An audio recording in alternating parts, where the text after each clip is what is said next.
திருப்பத்தூர் மாவட்டம் ஆம்பூர் அருகே மேல் சாணாங்குப்பம் ஊராட்சியில் கடந்த 5 மாதங்களாக குடிநீர் வழங்கப்படவில்லை என கூறி கிராம மக்கள் காலி குடங்களுடன் சாலை மறியல் போராட்டத்தில் ஈடுபட்டனர்.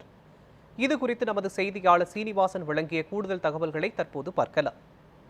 திருப்பத்தூர் மாவட்டம் ஆம்பூர் அடுத்த மேல் சாணாங்குப்பம் ஊராட்சியில் சுமார் 450க்கும் மேற்பட்ட குடும்பங்கள் வசித்து வருகின்றன. மேலும் இப்பகுதியில் 5000க்கும் மேற்பட்ட மக்கள் வாழ்ந்து வருகின்றார்கள். இந்த பகுதியில் கடந்த 10 ஆண்டுகளாகவே குடிநீர் பற்றாக்குறை நிலவி வருவதாக இப்பகுதி மக்கள் தெரிவித்திருக்கிறார்கள். இதைத் தொடர்ந்து கடந்த 5 மாதங்களாக இந்த ஊராட்சியில் முறையான குடிநீர் வழங்கப்படவில்லை என்று ஒரு குற்றச்சாட்டு எழுந்திருக்கிறது. மேலும் 15 நாட்களுக்கு ஒருமுறை மட்டுமே இப்பகுதியில் குடிநீர் வழங்கப்படுவதாகவும், அதுவும் 1 மணி நேரம் மட்டுமே வழங்கப்படுவதாகவும் குற்றச்சாட்டு தெரிவித்திருக்கிறார்கள். அந்த 1 மணி நேரம் குடிநீர் வழங்கப்படுவதால் இப்பகுதியில் உள்ள அனைத்து மக்களும் குடிநீர் பிடிப்பதில் சிக்கல் ஏற்பட்டு வருகிறது. இதனால் ஆத்திரமடைந்த பொதுமக்கள் பல முறை வட்டார வளர்ச்சி அலுவலகம் மற்றும் ஊராட்சி மன்ற அலுவலகம் மற்றும் மக்கள் பிரதிநிதிகள் அனைவரிடமும் புகார் தெரிவித்திருக்கிறார்கள். ஆனால் அதற்கான நடவடிக்கை எடுக்கவில்லை என்று கூறப்படுகிறது. இதைத் தொடர்ந்து இன்று ஆத்திரமடைந்த பொதுமக்கள் இந்த மேல் சாணாங்குப்பம் பகுதியில் உள்ள ஊராட்சி மன்ற அலுவலகத்தை முற்றுகையிட்டு போராட்டத்தில் ஈடுபட்டனர்.